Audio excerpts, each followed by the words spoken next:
Un Boeing 737-700 está ascendiendo a través de 32.000 pies cuando, de repente, se escucha un fuerte estallido. La aeronave se inclina violentamente hacia la izquierda y cunde el pánico, mientras los pilotos luchan por controlar el avión, y la cabina se despresuriza. Cuando se disipa el polvo, la tripulación de cabina mira a lo largo del pasillo y, con horror, se da cuenta de que uno de los pasajeros ha sido succionado parcialmente por una ventana. Pero este está lejos de ser el único problema que enfrentan en ese momento. Mantente atrás.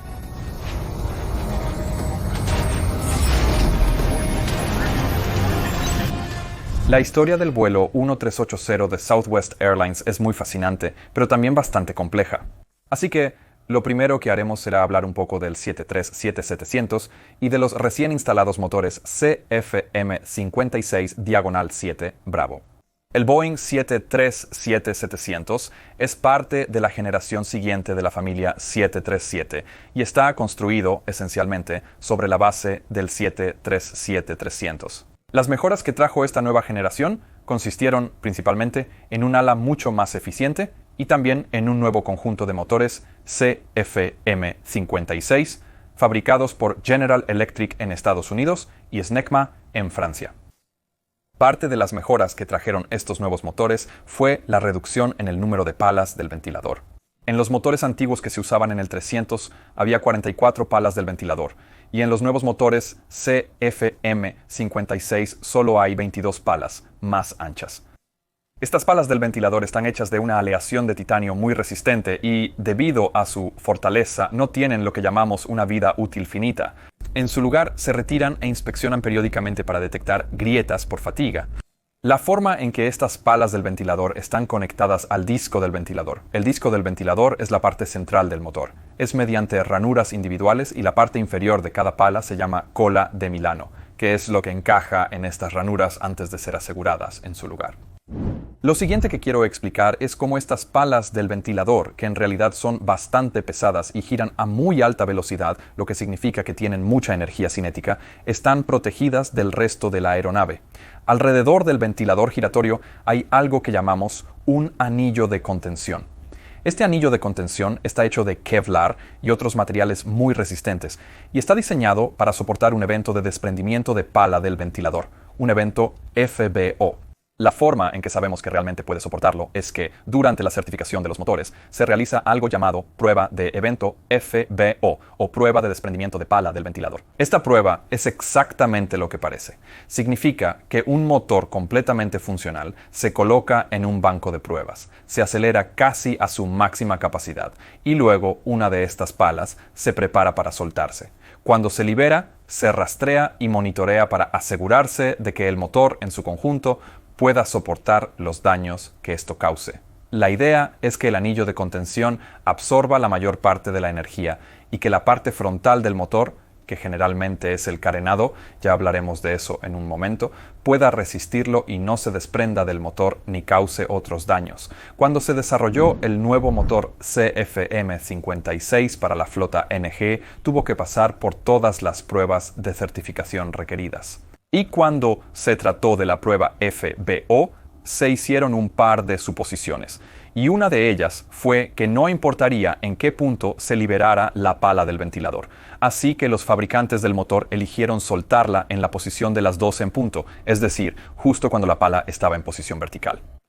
Los fabricantes del motor habían calculado que parte de la pala del ventilador desprendida podría avanzar hacia adelante, fuera del anillo de contención. Y cuando hicieron los cálculos y ejecutaron modelos por computador, pensaron que probablemente se movería hacia adelante en forma de espiral, pero que el ángulo helicoidal de esa espiral sería de unos 15 grados. Sin embargo, cuando hicieron la prueba, resultó que, en efecto, parte de la pala del ventilador avanzó hacia adelante, pero con un ángulo helicoidal mucho mayor, más cercano a los 26 grados.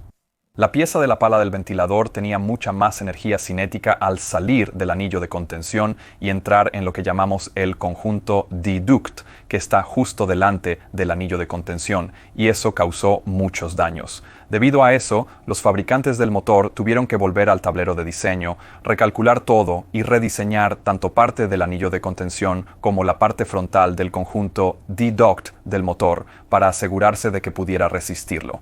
Y cuando repitieron la prueba, en efecto, aún hubo un poco de daño en el conjunto Deduct, pero toda la unidad seguía funcionando. Así que, cuando abordes un 737 y mires hacia el motor, verás el gran ventilador y el cono giratorio en el centro, ese que tiene la espiral. Pero delante de eso hay una estructura en forma de barril, que es el conjunto Deduct.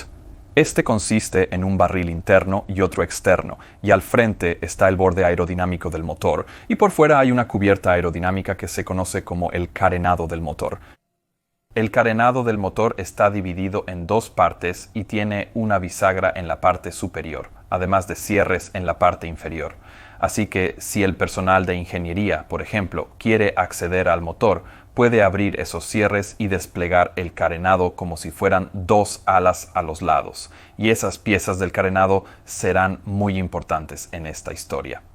El 17 de abril de 2018, el vuelo 1380 de Southwest Airlines era un vuelo nacional de pasajeros, programado para volar desde el aeropuerto LaGuardia de Nueva York, en Estados Unidos, hacia el aeródromo Love de Dallas. Este era el segundo vuelo programado del día para la tripulación involucrada.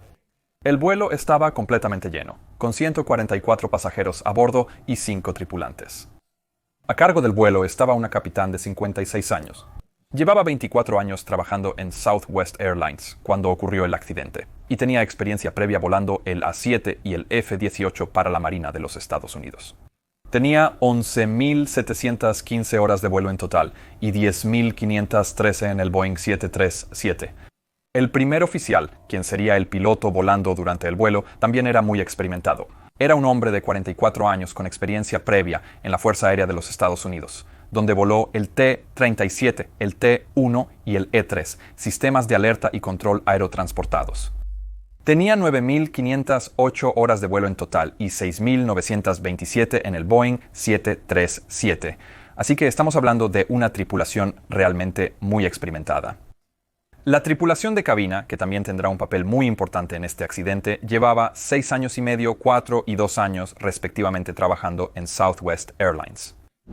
La aeronave que la tripulación estaba operando tenía aproximadamente 18 años al momento del accidente y no presentaba fallas técnicas conocidas cuando despegaron de LaGuardia. La tripulación se preparó para el vuelo como de costumbre. Se esperaba buen clima tanto en LaGuardia como en ruta y también en Dallas, y a las 10:43 despegaron del aeropuerto LaGuardia e iniciaron su ascenso hacia Dallas. El ascenso transcurrió con total normalidad, y a las 10:57 la tripulación recibió autorización del control de tránsito aéreo para ascender hasta su altitud de crucero de 38.000 pies. Pero cuando la aeronave pasó por el nivel de vuelo 320, es decir, 32.000 pies, ocurrió algo en el motor número 1 del lado izquierdo.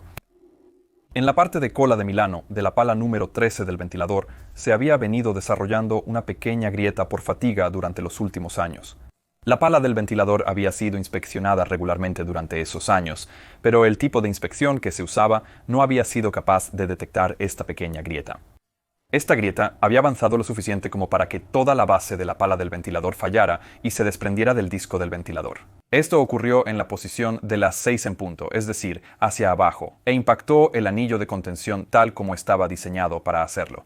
Luego, parte de esta pala del ventilador comenzó a avanzar hacia adelante. Pero al impactar el anillo de contención y también la parte frontal del conjunto Deduct, se generó una onda de choque, y esta onda de choque agrietó el anillo de sujeción que mantenía en su lugar parte del conjunto Deduct. También causó grietas extensas en los cierres que mantenían el carenado del motor en su lugar. Eso provocó que los cierres fallaran, lo cual hizo que el carenado se abriera y debido a la fuerza del aire se desprendiera la parte frontal del motor. Cuando esto ocurrió, la parte derecha del carenado del motor, es decir, la parte interna, voló por encima del ala e impactó el costado de la aeronave junto a la fila 14. Al hacerlo, provocó que tanto el panel interno como el externo de la ventana de la fila 14 fallaran y se desprendieran de la aeronave, lo que a su vez causó una despresurización masiva de la cabina de pasajeros. Entonces, ¿qué es una despresurización? Bueno, todas las aeronaves diseñadas para volar a altitudes elevadas tienen lo que llamamos cabinas presurizadas. Esto significa que tomamos aire, generalmente de los conductos de aire sangrado de los motores, y lo inyectamos en la cabina de pasajeros para tratar de mantener una presión de aire interna igual o solo un poco menor a la que hay a nivel del suelo. Esto se debe a que los humanos no podemos absorber oxígeno por los pulmones si la presión del aire es demasiado baja.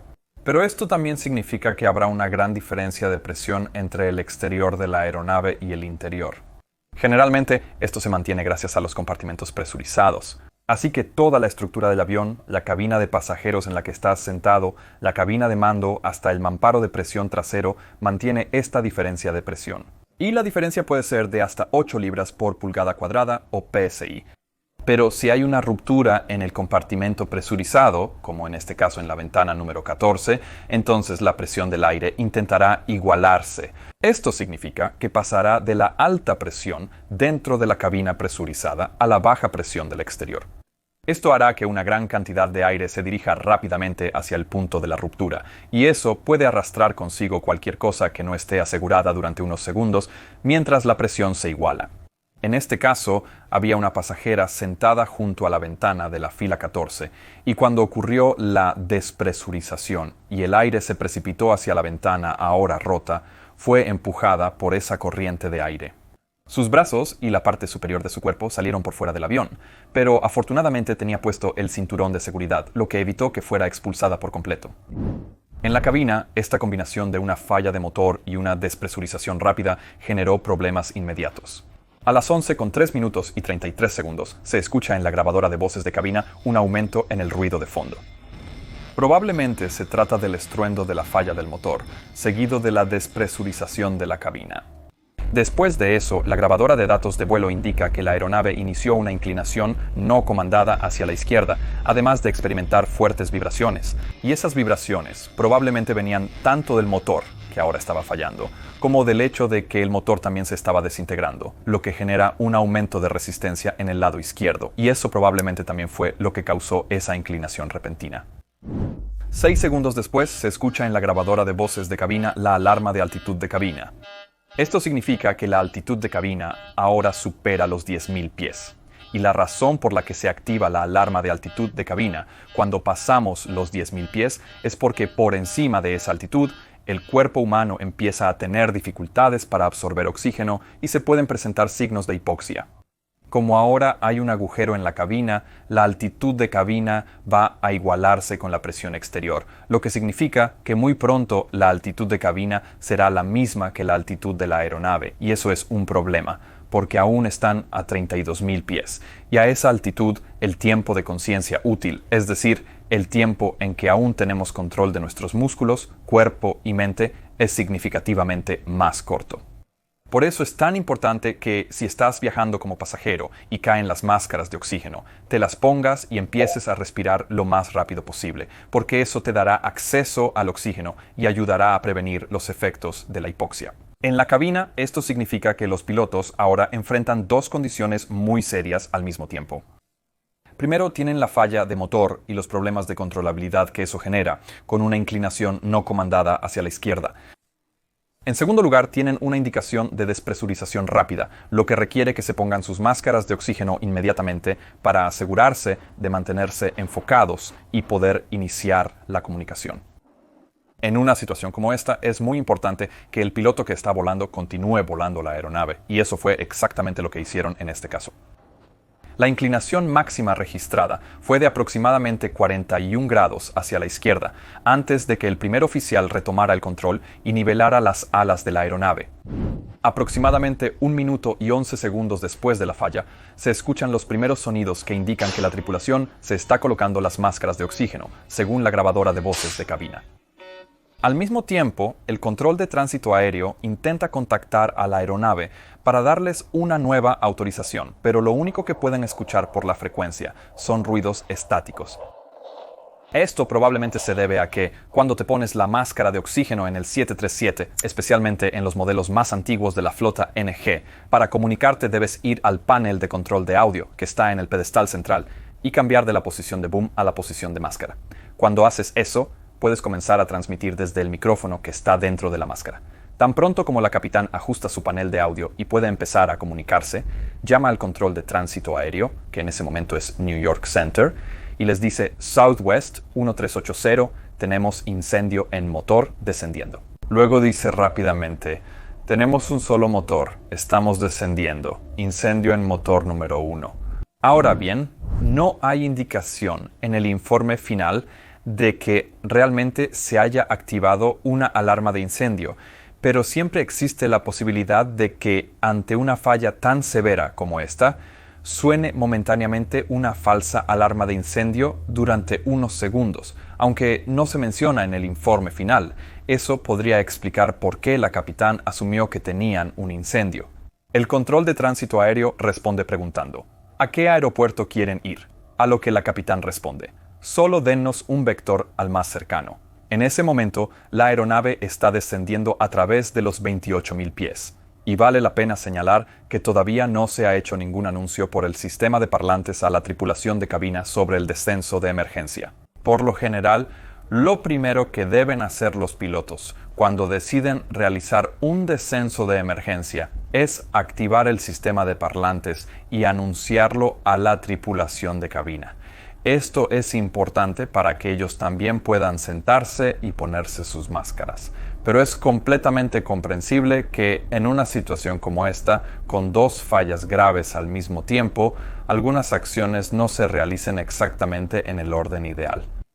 Lo más importante aquí es que la tripulación tiene el control de la aeronave y ha iniciado el descenso de emergencia para llegar a una altitud con aire respirable. Ahora están empezando a discutir a dónde quieren ir. Reciben un vector del control de tránsito aéreo hacia el aeropuerto geográficamente más cercano, que es Harrisburg, pero también necesitan descender. Están a 28.000 pies. Y, aunque se trate de un descenso de emergencia, tomará aproximadamente entre 50 y 60 millas náuticas descender desde esa altitud. Así que el primer oficial está revisando sus cartas y dice que tal vez deberíamos ir hacia Filadelfia. Filadelfia es una buena opción porque es un destino de Southwest, lo que significa que tienen apoyo en tierra allí.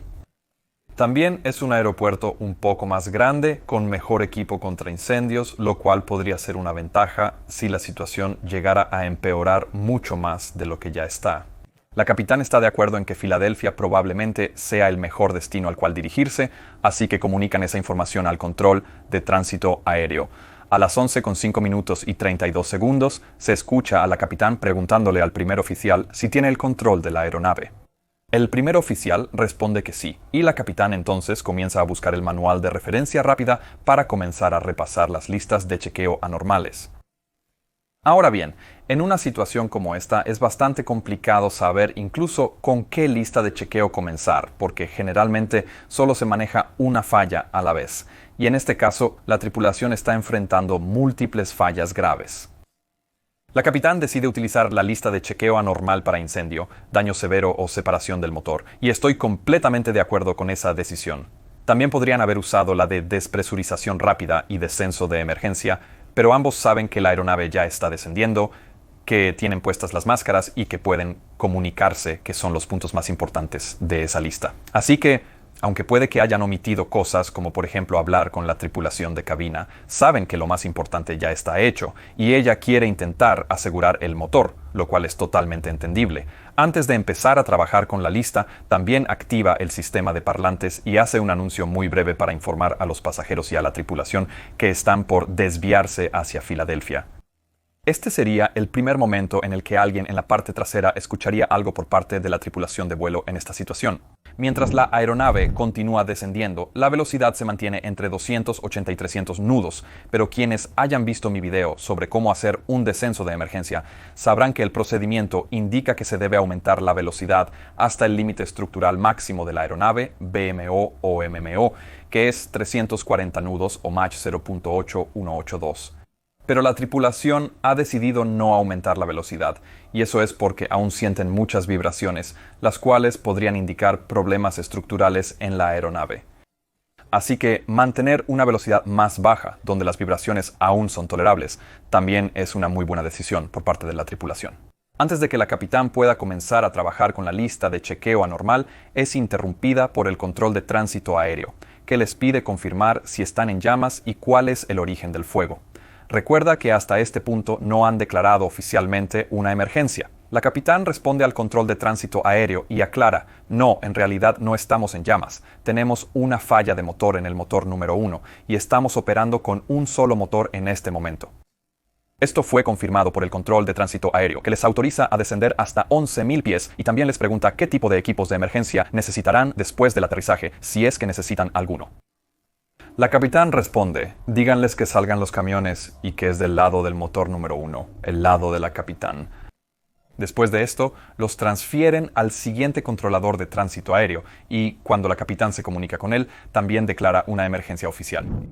Vale la pena señalar aquí lo importante que es hacer realmente esa llamada oficial de Mayday, Mayday, Mayday, porque al hacerlo es más probable que el control de tránsito aéreo los deje trabajar tranquilos con sus listas de chequeo. Por ejemplo, en esta transcripción, la tripulación está siendo constantemente interrumpida durante el descenso hacia el aeropuerto, con múltiples cambios de frecuencia y varios controladores preguntándoles cuántos pasajeros llevan, cuánto combustible tienen a bordo y cosas por el estilo.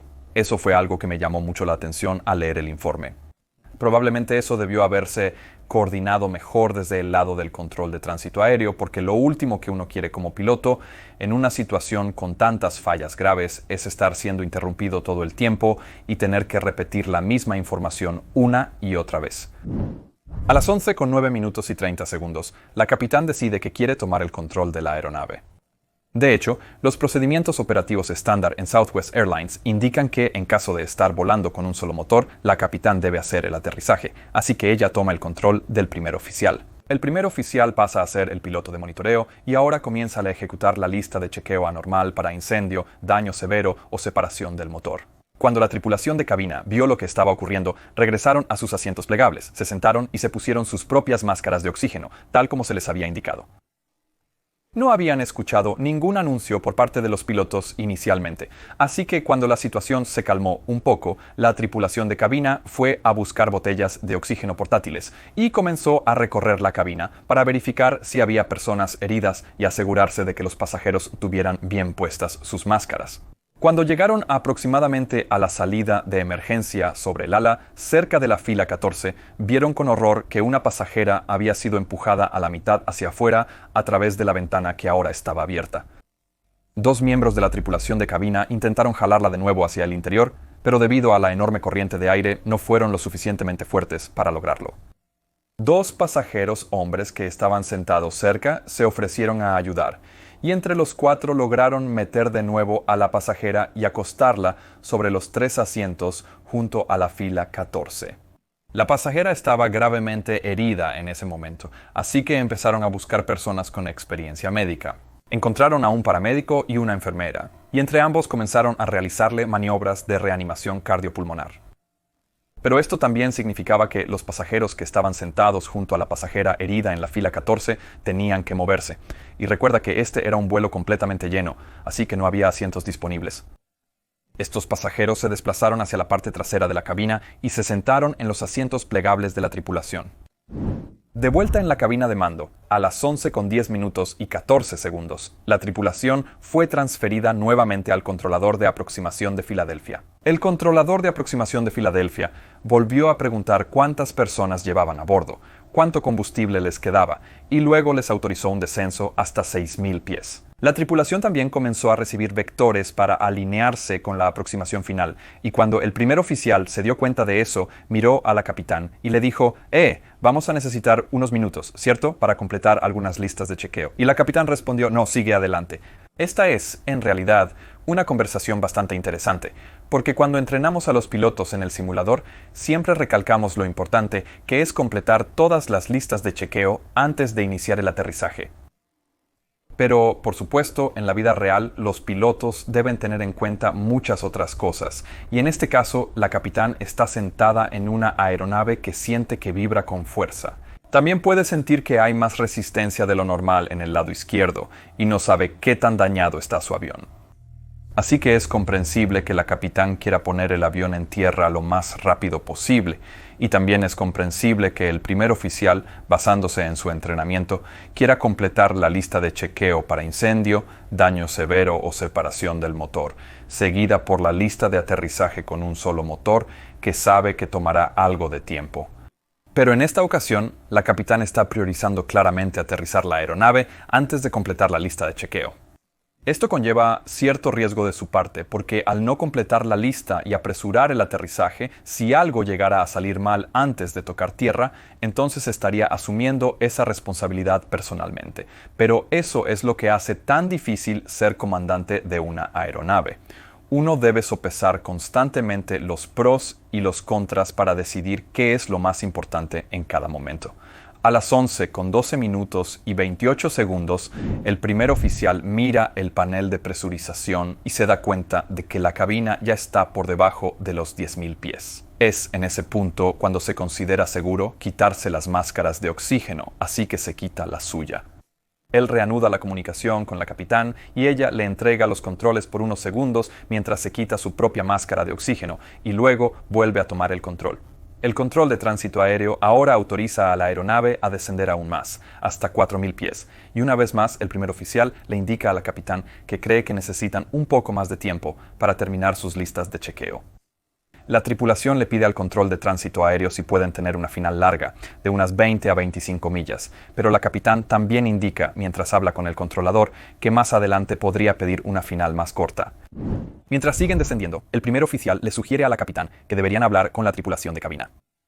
La capitán está de acuerdo en que es una buena idea, pero como ella está volando el avión en ese momento, le delega esa tarea al primer oficial. Solo quiero señalar que, en mi opinión, el primer oficial está haciendo un trabajo excelente aquí. Al leer este informe del accidente, se nota que es asertivo, que hace sugerencias acertadas todo el tiempo, muy pertinentes e inteligentes. El primer oficial llama a la tripulación de cabina, pero inicialmente no recibe respuesta. Uno de los tripulantes explicó después que sí escuchó el timbre proveniente de la cabina. Ella levantó el intercomunicador, pero debido al ruido extremo en la cabina no pudo escuchar lo que se decía. Unos segundos después, la tripulación de cabina llamó de nuevo a la cabina de mando, y el primer oficial recibió un informe sobre lo que estaba ocurriendo en la cabina. Esta fue la primera vez que se enteraron del daño en la ventana de la fila 14 y de la pasajera gravemente herida. Cuando el primer oficial termina de hablar con la tripulación de cabina, le informa a la capitán sobre la pasajera y el estado en la parte trasera. Esto solo refuerza la determinación de la capitán de aterrizar cuanto antes, aunque aún quedan elementos por completar en la lista de chequeo. La mayor parte de la lista de chequeo para incendio, daño severo o separación del motor ya ha sido completada. La lista de chequeo para aterrizaje con un solo motor no se ha completado. Pero en este punto, la capitán pide vectores para una final más corta y también decide que quiere aterrizar con flaps 5 en lugar de los flaps 15 que normalmente se usan tras una falla de motor. La razón por la que quiere hacer esto es porque siente que la aeronave no está respondiendo con normalidad y teme que si reduce demasiado la velocidad podría perder el control de la aeronave. Una vez más, ella no sabe en qué estado se encuentra su ala. Podría estar gravemente dañada. Las transcripciones de la grabadora de voces indican que el primer oficial no está 100% conforme con esta decisión. Él comenta un par de veces que tal vez deberían usar flaps 15, que tal vez deberían hacer algo más familiar, insinuando que han practicado aterrizajes con un solo motor y flaps 15 en el simulador, pero no lo han hecho con flaps 5, aunque por supuesto la capitán es la capitán. Y la capitán es también quien está volando y sintiendo el comportamiento del avión, así que finalmente el primer oficial acepta usar flaps 5 y la velocidad correspondiente a flaps 5, que es alrededor de 180 nudos. Están recibiendo vectores para la pista 2-7 izquierda en Filadelfia, y deciden hacer una aproximación visual en lugar de una aproximación ILS. El viento en superficie en Filadelfia es de 280 grados, con 19 nudos y ráfagas de hasta 25, así que está bastante ventoso, pero más o menos alineado con la pista. La tripulación selecciona flaps 1 y luego flaps 5 y giran hacia final. Aquí es donde deberían estar haciendo la lista de chequeo diferida para aterrizaje con un solo motor, que incluye algunos elementos adicionales. Pero en lugar de eso, hacen la lista de chequeo de aterrizaje normal que aún garantiza que tengan el tren abajo, los flaps correctos, el speed brake armado, etc. Sin embargo, como están haciendo una aproximación visual, terminan estando bastante bajos. Así que durante buena parte de la aproximación reciben alertas de glide slope e incluso too low terrain del sistema GPWS. Pero tienen referencia visual completa, pueden ver la pista y las luces PAPI, así que es poco probable que esto represente un riesgo real para la aeronave. Detrás de la cabina, en la cabina de pasajeros, hay otros problemas en ese momento, porque la tripulación de cabina ha sido informada por el primer oficial de que aterrizarán en unos 5 minutos. Esto les da tiempo para preparar a los pasajeros para un aterrizaje de emergencia. Pero la pasajera herida sigue acostada en los asientos de la fila 14. Esto obligó a los pasajeros que estaban sentados allí, recuerda, a irse hacia atrás y sentarse en los asientos plegables de la tripulación. Pero eso también significa que no hay donde puedan sentarse los tripulantes que normalmente ocupan esos asientos. Esto hace que la tripulación de cabina tenga que sentarse en el suelo, sostenidos y asegurados por los pasajeros. Unos 10 segundos antes del aterrizaje comienzan a gritar: cabezas abajo, permanezcan abajo, que es la instrucción estándar en caso de aterrizaje de emergencia. A las 11:20 minutos y 33 segundos, el vuelo 1380 de Southwest Airlines aterriza de forma segura en la pista 27 izquierda de Filadelfia.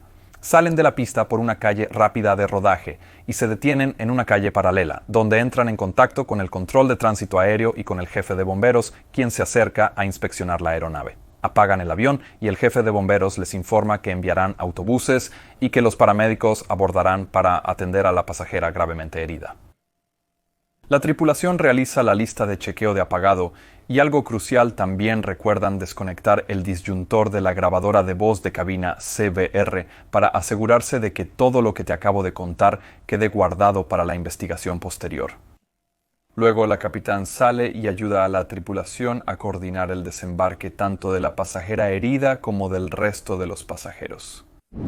La investigación sobre este incidente mostró que la decisión de la tripulación de omitir ciertos puntos de las listas de chequeo para aterrizar lo antes posible estuvo justificada dadas las circunstancias. El equipo investigador también identificó rápidamente que fue la pala número 13 del ventilador la que se desprendió, y que se desprendió en la posición de las 6 en punto. Y el hecho de que lo hiciera en esa posición causó mucho más daño a través de la onda de choque de lo que se había anticipado durante las pruebas. Esto llevó a que las autoridades ordenaran un rediseño del carenado del CFM56 y también de la forma en que se fabricaba el anillo de contención.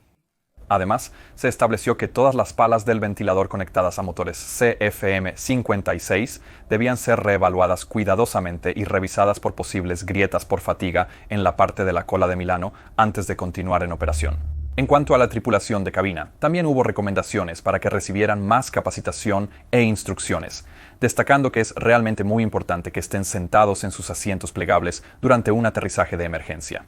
No solo por su propia seguridad, sino también porque si ese aterrizaje de emergencia hubiera resultado en una evacuación, debían estar allí para poder abrir las puertas. En general, se concluyó que este accidente fue manejado muy bien, tanto por los pilotos como por la tripulación de cabina, e incluso por los pasajeros que ayudaron durante el incidente. Lamentablemente, la pasajera herida falleció a causa de las lesiones que sufrió al ser empujada fuera de la ventana, convirtiéndose en la primera víctima mortal en la aviación comercial en Estados Unidos en más de 9 años hasta ese momento. Ahora, si quieres ver una historia completamente loca en la que un capitán fue literalmente succionado por la ventana de la cabina durante el vuelo, mira el video que te dejo aquí arriba. Si quieres apoyar el canal, considera unirte a mi equipo en Patreon o comprar una camiseta, tengo varias. Que tengas un día absolutamente fantástico y nos vemos la próxima vez. Adiós.